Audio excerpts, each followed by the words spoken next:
6장 6절에서 9절까지 말씀입니다. 찾으신 줄 알고 제가 봉독해 올리겠습니다. 너는 기도할 때에 너의 골방에 들어가 문을 닫고 은밀한 중에 계신 내 아버지께 기도하라. 은밀한 중에 보시는 내 아버지께서 갚으시리라.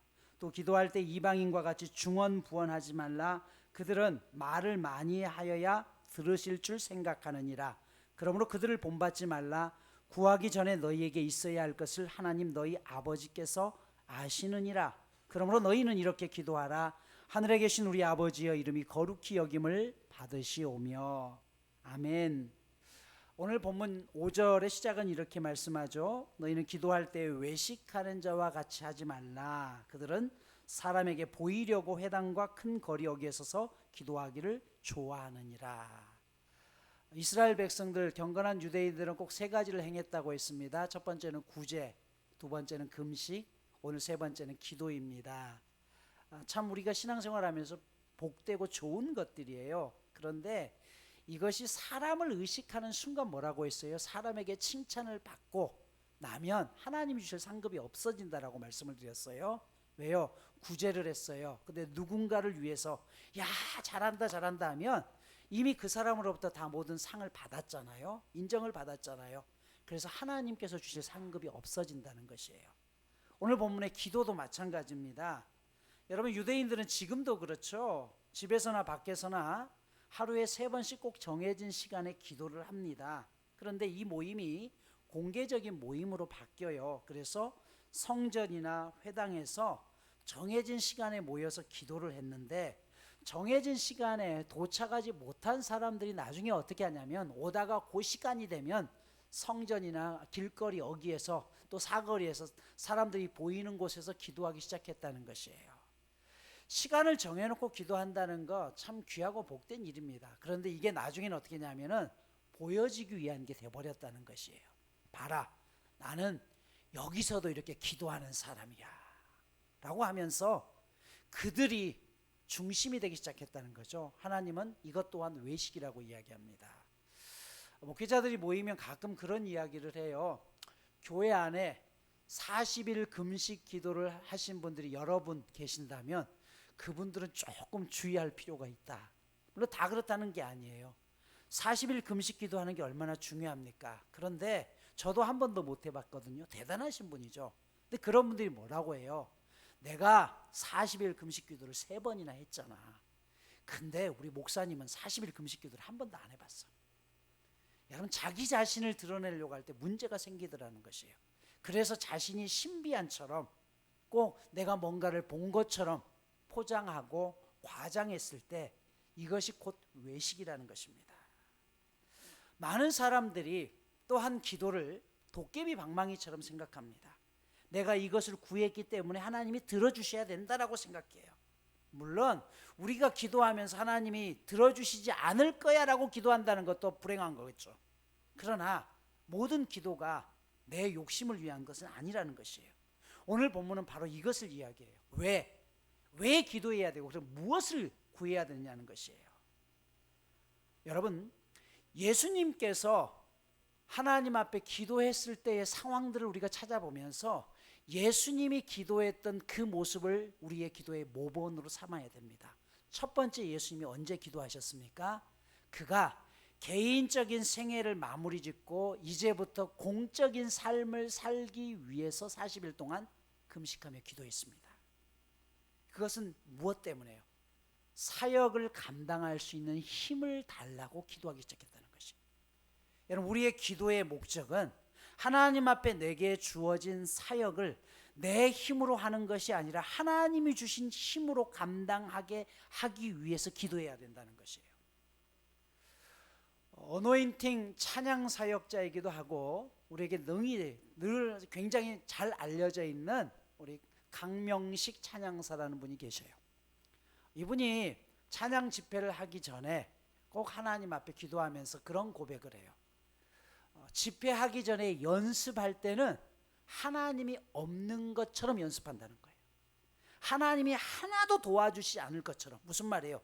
최선을 다해서 연습해야 된다는 것이에요. 그리고 나서 집회가 시작되면 앞에 서는 순간은 나는 하나도 보이지 않고 온전히 하나님이 도우실 것처럼 모든 걸 맡기면서 집회를 열어간다는 것이에요. 여러분, 그렇습니다. 우리가 그런 말 많이 하잖아요. 하나님의 은혜로 하는 거야. 좋습니다. 우리의 힘으로 하는 게 아니라 하나님의 은혜로 하는 거 맞아요. 그러나 하나님의 은혜가 있기 전에 우리가 최선을 다하는 모습들이 필요하죠. 그리고 막상 하나님 앞에 서게 되면 뭐예요? 나는 사라지고 그 자리에는 하나님만 계셔야 되는 것이에요. 그런데 이게 사라지면 어떻게 되는 것이에요? 내 의가 드러납니다.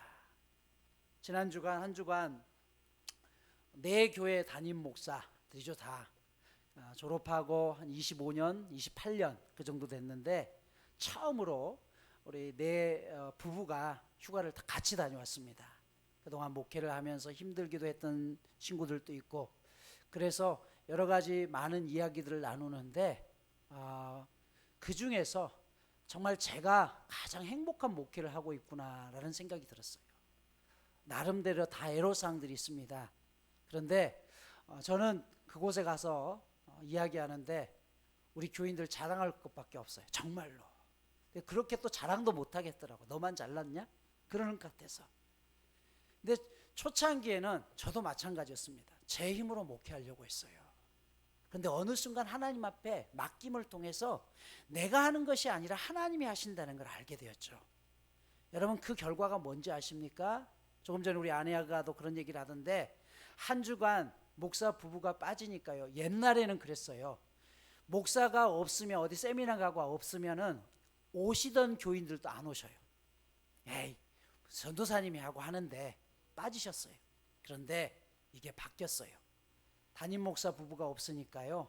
전도사님이 말씀을 전하니까 더 많은 분들이 오셔요. 또 그런 얘기를 들었어요. 목사님 안 계시니까 우리가 당번을 짜서 우리끼리 하루에 한두 번씩 꼭 교회에 들려서 한 번씩 둘러봅시다. 매일 기도 제목 저 뒤에 가서 보십시오. 거기에 보면 매일 와서 기도하시면서 그 기도 제목 가운데 꼭 그게 들어있어요. 담임 목사님 휴가 중에 어려움 없도록 이 교회를 지켜주세요. 여러분, 이것이 하나님께서 하시는 거예요. 목사의 힘으로 하는 것이 아니라 어느 순간 목사도 하나님께 맡겼더니 하나님께서 교인들의 마음들을 움직여 주시고 그들에게 자원하는 심령을 주셔서 그래서 하나님이 운영하시게끔 그들의 마음을 감동시키는 것 아니겠습니까? 여러분, 우리의 사역은 내 힘으로 하는 게 아니라는 것입니다. 고린도전서 10장 13절에 보면 우리가 좋아하는 구절이 있죠. 하나님께서는 우리가 감당할 시험밖에는 주시지 않으며 시험 당할 즈음에 피할 길을 주신다라는 말씀이에요. 이 말씀을 보면요, 우리가 능력이 있어서 모든 걸 다 감당할 수 있다라는 것처럼 보여집니다. 그러나 그 말씀이 아니에요. 하나님께서는 오히려 우리가 감당할 수 없는 그런 시험을 주셔서 하나님을 의지하지 않고는 도저히 할 수 없다는 것을 깨닫게 하기 위함이라는 것이에요. 진정한 믿음이란 뭡니까?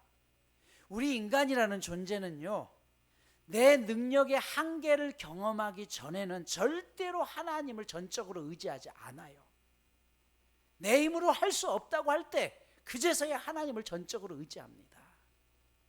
지난주 갑작스럽게 관상동맥이 막혀서 중환자실로 바로 수술을 받고 들어갔던 우리 집사님하고 주중에 통화하면서 그런 얘기를 해요. 목사님, 제 평생에 있어서 정말 귀한 경험을 했습니다. 여러분, 중환자실에 안 들어가시는 게 은혜지만요, 들어가 보셨어요? 거기에 맨정신으로 있으면은 정말 미칠 것 같아요. 소대변을 다 침대 위에서 봐야 되죠. 그렇죠? 그리고 주위에서 매일 죽어가요. 그 싸우는 처절한 것을 보면, 그리고 똑같은 병인데도요, 밤이 되면 더 아파요. 그래서 저도 아산병원에 있으면서 아침이 되기를 그 블라인드 사이로 오늘 또 하루가 밝구나 그러면 안심이 되고 좀 덜 아파요. 밤이 되는 게 싫어요. 중환자실은 24시간 불이 꺼지지 않아요. 그럼에도 불구하고 밤이 싫어요. 이분이 똑같은 걸 체험한 거예요. 제가 그랬어요. 그게 은혜입니다.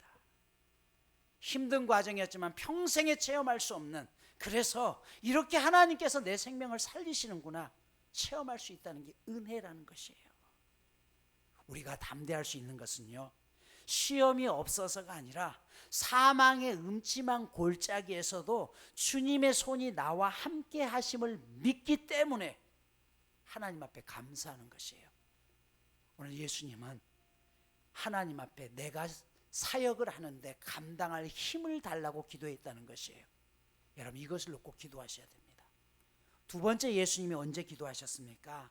누가복음 22장 44절에 보면 예수께서 힘쓰고 애써 더욱 간절히 기도하시니 땀이 땅에 떨어지는 핏방울같이 되었더라 라고 이야기해요. 이게 무슨 기도였어요? 하나님, 내 뜻대로 마옵시고 아버지의 뜻대로 하게 해달라고 십자가를 지시기 전에 기도한 거죠. 즉, 내 뜻이 이루어지는 것이 아니라 하나님의 뜻이 어디에 있는지 깨닫게 하소서. 여러분, 우리가 기도해야 되는 두 번째 제목은 이겁니다. 내가 원하는 것이 이루어지는 것이 아니라 하나님이 원하시는 것이 이루어지기를 위해서 기도해야 된다는 것이에요. 야고보서 4장 3절은 이렇게 말씀합니다. 구하여도 받지 못함은 정욕으로 쓰려고 잘못 구하기 때문이라는 것이에요. 여러분, 내가 구하는 거 왜 안 이루어지느냐?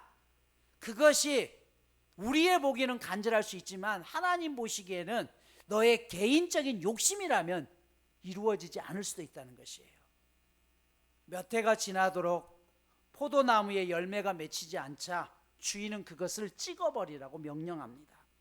그러자 포도원 지기가 뭐라고 했어요? 제게 조금만 더 시간을 주소서. 저곳에 땅을 파고 거기에 거름을 붓고 다시 저 나무를 살려보겠습니다. 열매 맺게 하겠습니다. 그리고 나서도 열매 맺지 않으면 그때 찍어내버리겠습니다. 여러분, 이때 열매가 맺지 않는다고 해서 거름을 가지에 주는 사람은 없습니다. 문제는 어디에 있는 거예요? 뿌리에 있는 것이죠. 근본이 바로 서야 열매가 맺히는 것입니다. 기도는 하나님 앞에 나의 신앙의 뿌리를 세우는 것이에요. 근본을 세우는 것이에요. 근데 이게 왜 힘든지 아십니까? 당장 거름을 준다고 해서 거기에서 바로 효과가 나타나는 게 아니에요. 여러분, 뿌리는 땅 속에 있습니다. 그렇죠? 그러니까 내가 기도한다고 해서 바로 눈앞에 뭔가 드러나는 게 아니에요. 여러분, 생각해 보세요. 내가 기도하자마자 하나님이 응답하셨다. 물론 그런 경우도 있습니다. 하지만 그런 일들이 수없이 일어나면 어떡할까요? 기도하지 말라고 해도 하겠죠. 그런데요, 대부분의 기도는 뭐냐면 내 눈에 보이지 않아요. 땅 속에서 뿌리가 자라고 있지만 그 양분을 세우고 중심을 세우기 위해서 땅 밑에서 열심히 뿌리는 뿌리 나름대로 애쓰고 있지만 우리 눈에 보이지는 않는 거예요. 그러니까 힘든 것이에요. 하지만 기도는 내 눈에 보이지 않지만 하나님께서 나의 근본을 세워나가는 과정이라고 생각하고 믿고 끝까지 포기하지 않고 그 시간을 참아내는 것입니다. 근본이 바로 서야 되는 것이에요. 주님 앞에서 우리가 변화되는 그리스도인이 되기 위해서는 우리 믿음의 대상이신 하나님을 먼저 바르게 알아야 됩니다. 그러면 우리가 하나님을 믿는다는 것은 도대체 뭘 믿는 걸까요? 오늘 6장 7절은 이렇게 말씀합니다. 또 기도할 때에 이방인과 같이 중언부언하지 말라. 그들은 말을 많이 하여야 들으실 줄 생각하느니라. 그러므로 그들을 본받지 말라. 구하기 전에 너희에게 있어야 할 것을 하나님 너희 아버지께서 아시느니라. 여러분, 이 말씀의 뜻이 뭐예요? 대부분의 사람들의 믿음은 하나님이 내 상황을 잘 모르신다라고 생각해요. 근데 성경은 뭐라고 이야기해요? 너보다 내가 더 잘한다는 것이에요. 우리의 믿음이 여기서 시작돼야 됩니다. 예를 들어 볼까요? 우리 막내인 예준이가 지금 저기에 앉아서 예배를 드리고 있어요. 저 아이에게 무엇이 필요한지, 저 아이가 앞으로 학교를 갈 수 있도록 모든 것을 더 많이 필요하고 준비하는 사람은 누굴까요? 부모입니다. 쟤는 아침에 자고 엄마 아빠가 깨우기 전에는 물론 스스로 일어날 때도 있지만 사실은 지가 준비하는 게 아니에요. 엄마 아빠는 어떻게 해요? 몇 시에 학교에 가야 될지, 몇 시에 깨워야 될지, 언제 밥을 먹여야 될지, 학교 갔다 오면 뭘 해야 될지, 그리고 이 아이가 앞으로 뭐가 필요한지, 그런 모든 것들을 다 준비한 사람은 누구예요? 부모입니다. 이 아이가 뭘 해야 될지, 당장 우리 어린 아이들은요, 눈에 보이는 것만 중요합니다. 초콜릿을 먹어야 되고 게임을 해야 되고 이게 필요합니다. 그러나 부모는 눈에 보이는 것 아니라 그 이후의 것까지 미리 준비하고 그 다음에 뭘 해야 될까지를 계획하는 분이 부모입니다. 우리 하나님이 그렇다는 것이에요. 우리는 당장 내 눈앞에 필요한 것만 보아요. 그래서 우리의 기도는 항상 뭐예요? 당장 눈앞에 쓸 것들만 요구하는 것이에요. 근데 하나님 아버지는 뭐라고 해요? 그 이후의 것까지 알고 계신다는 것이에요. 여러분들이 기도해서 생명인 공기를 얻었습니까? 여러분들이 어젯밤에 열심히 기도해서 오늘 태양이 떠올랐습니까? 아니라는 것이죠. 우리에게 정작 있어야 될 것은요, 한 가지도 기도하지 않았음에도 불구하고 하나님은 이미 그것들을 알고 준비해 주셨다는 것이에요. 그런데 우리가 늘 달라고 조르는 것은 실상 우리 삶에 없어서도 되는 것들을 구할 때가 많다는 것이에요. 마태복음 6장 8절 9절은 이렇게 말씀합니다. 그러므로 그들을 본받지 말라. 구하기 전에 너희에게 있어야 할 것을 하나님 너희 아버지께서 아시느니라. 그러므로 너희는 이렇게 기도하라 라고 이야기했어요. 여기 그러므로라는 단어를 주목하십시오. 하나님께서는 우리에게 있어야 될 것을 미리 아시는 분이기 때문에 그건 너희가 염려하지 말라는 것이에요. 그러므로 이제 이렇게 기도하라라고 이야기해요. 이게 뭡니까? 주님의 기도입니다. 오늘부터 이 주님의 기도를 한 가지씩 배우면서 우리의 기도가 허공을 치는 기도가 아니라 무엇을 구해야 되는지를 명확히 깨닫는 시간 되기를 원합니다. 오늘 주님의 기도의 첫 번째는 뭐라고 했어요? 하늘에 계신 우리 아버지여, 이름이 거룩히 여김을 받으시오며. 맨 먼저 예수님이 기도할 때 무엇을 기도하라고 했습니까? 하늘에 계신 우리 아버지요. 원문은 아버지라는 단어가 가장 먼저 나와요. 여러분, 어떤 사람들이 하나님께 기도드릴 수 있습니까? 하나님을 아버지라고 부를 수 있는 분들이 기도할 수 있습니다. 왜요? 아버지께서 내 삶을 책임져 주실 것을 알기 때문에. 분당 우리 교회 이찬수 목사님의 아이덴티라는 책에 보면 이런 이야기가 나와요. 어느 목사님이 교인 장례식에 참석하려고 새벽에 원효대교를 운전하다가 깜짝 놀랐다고 하죠. 다리 중간쯤 가는데 어떤 시커먼 물체가 찻길로, 인도가 아니라 찻길로 뛰어가더라는 것이죠. 까만 옷에다가, 아직 동트기 전이라서 까만 옷에 찻길을 가니 얼마나 이 목사님이 놀랐겠어요. 그 목사님이 속으로 그랬다고 하죠. 저런 미친 사람을 봤나. 아니, 이 새벽에 인도도 아니고 차도위로 시커먼 옷을 입고 달려가다 보면 어떡하라고? 저러다 사고라도 나면? 그러면서 조심스럽게 차를 몰면서 저 정신 나간 사람이 누군가 하고 봤대요. 봤더니 자기 교회 후배 부목사더래요. 그래서 차를 세우고 창문을 열고, 아이 무슨 목사, 당신 미친 거 아니야? 지금 뭐 하는 거야? 그랬더니 이 목사님이 하는 말, 목사님, 저한테 2살배기 아들이 있는데 이 아들이 간암입니다. 그런데 간 이식 외에는 이 아이를 살릴 수가 없다고 해서 아빠인 내가 내 간을 떼어서 주려고 하는데 이 간이 지방간이 되어서 이 지방을 빼기 전까지는 간 이식을 못 해준다고 합니다. 그래서 제가 그때부터 어디를 가든지 뛰어다닙니다. 오늘도 장례식장 가는데 더 일찍 나와서 새벽에 열심히 뛰어서 그렇게 해서라도 내 간이 온전해져서 빨리, 하루라도 빨리 내 새끼한테 간 이식해 주려고 그럽니다. 여러분, 이것이 아버지의 사랑입니다. 우리가 주먹 한 주먹으로 여러분들이 모래알을 치면요, 이 한 주먹으로 내 손에 쥐어지는 모래알 개수가 5만 개라고 합니다. 200ml 우유컵에다가 모래알을 가득 넣으면 이게 20만 개 정도 들어간다고 그래요. 그러면 여러분, 해운대 해수욕장의 백사장에 있는 그 모래알의 숫자를 세면 이 숫자는 얼마나 될까요? 시편 139편 17절은 이렇게 말씀해요. 하나님이여, 주의 생각이 내게 어찌 그리 보배로우신지요, 그 수가 어찌 그리 많으신지요. 내가 세려고 할지라도 그 수가 모래보다 많도소이다. 내가 깰 때에도 여전히 주와 함께 있나이다. 지금 이 시편 기자가 고백하는 게 뭐예요? 하나님이 나를 향한 생각이, 나를 향한 사랑의 마음이 세변에 있는 모래의 숫자보다도 훨씬 많다는 것이에요. 그런데 우리는 그 하나님 아버지가 내 상황을 알고나 있을까? 라고 생각한다는 것이에요. 제가 늘 강조하는 것이지만 아버지에 대한 상처가 너무 커서 아버지의 사랑을 전혀 모르겠다고 하시는 분들도 있어요. 그러나 여러분, 그 사랑이 나에게 있어서 너무나 큰 아픔일지라고 할지라도, 혹 여러분들이 자녀를 낳았다고 한다면 그 자녀를 낳으면서 여러분들이 그 자녀에 대한 생각이 어떻던가요? 그 생각이 하나님 아버지가 나를 향한 사랑인 것이에요. 저에게도 자식들이 셋이 있습니다. 이 자녀들을 바라보면서 만약 내 자식들에게 무슨 일이 생겼다라고 그런다면, 내 몸이라도 바꿀 수 있다면 언제든지 바꿀 마음이 되어 있습니다. 아무리 자식들을 키우면서 힘들었지만 저 세 녀석 중에 누가 하나 없어졌으면 좋겠다라고 생각해 본 적은 단 한 번도 없었습니다. 여러분, 그게 부모의 사랑입니다. 오늘 하나님께서 뭐라고 이야기하냐면, 너희가 기도할 때 누구가 누구를 위해서 기도할, 첫 번째 너희 기도의 대상이 누구라고요? 아버지, 아빠라는 것이에요. 내가 너의 아빠란 말이야. 여러분, 이 관계가 먼저 회복돼야 됩니다. 현대 실존주의 작가 가운데 프란츠 카프카라는 사람이 있어요.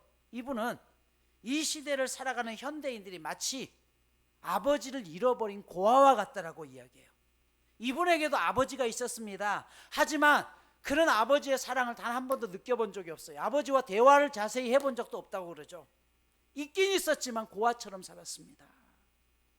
여러분, 이 시대의 많은 고아들에게도 아버지와 만나지 못해서 그렇지 그들에게 아버지가 있어요, 없어요? 있잖아요. 아버지가 있었기 때문에 세상에 태어난 것 아니에요.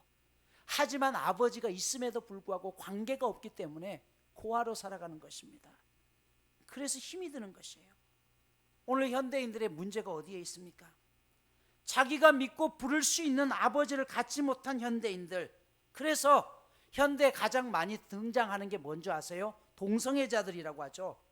여러분, 동성애자들이 증가하는 원인들을 여러 가지로 진단하고 설명하지만 그 중에 이유 중에 가장 큰 아이 중에 하나가 아버지의 사랑을 받지 못하고 자란 아이들이 게이가 되고 호모가 되고 동성애자가 된다고 하죠. 아버지를 잃어버린 고아들입니다. 오늘 우리도 마찬가지입니다. 하나님이라는 든든한 아버지가 있음에도 불구하고 아버지를 잃어버린 고아처럼 살고 있지는 않습니까? 예수님은 이 기도를 가르쳐 주면서 뭐라고 했냐면, 내가 너의 아빠야. 하늘에 계신 아빠. 그렇게 한번 불러보지 않겠니? 오늘 말씀을 마무리합니다. 예수님은 오늘 기도가 무엇인지 우리에게 분명하게 가르쳐 주셔요. 기도는 내 소원을 이루는 것이 아니라 하나님 아버지의 뜻을 먼저 깨닫는 것입니다. 왜 아버지의 뜻을 깨닫는 것이 중요할까요? 8절에 보면 너희에게 있어야 할 것을 하나님 아버지께서 더 미리 아신다는 것이에요. 자녀가 무엇이 필요한지 하나님 아버지가 더 잘 아십니다. 그리고 어떻게 그걸 아느냐? 시편 139편에서 우리를 향한 하나님 아버지의 사랑이 뭐라고요? 해변가에 있는 바다의 모래알보다도 더 많다는 것이에요. 늘 우리를 잊지 않고 바라보고 계신다는 것이에요. 믿음이란 히브리어의 단어는요, 아만이라는 단어입니다. 아만이라는 뜻은요, 기댄다는 뜻이에요.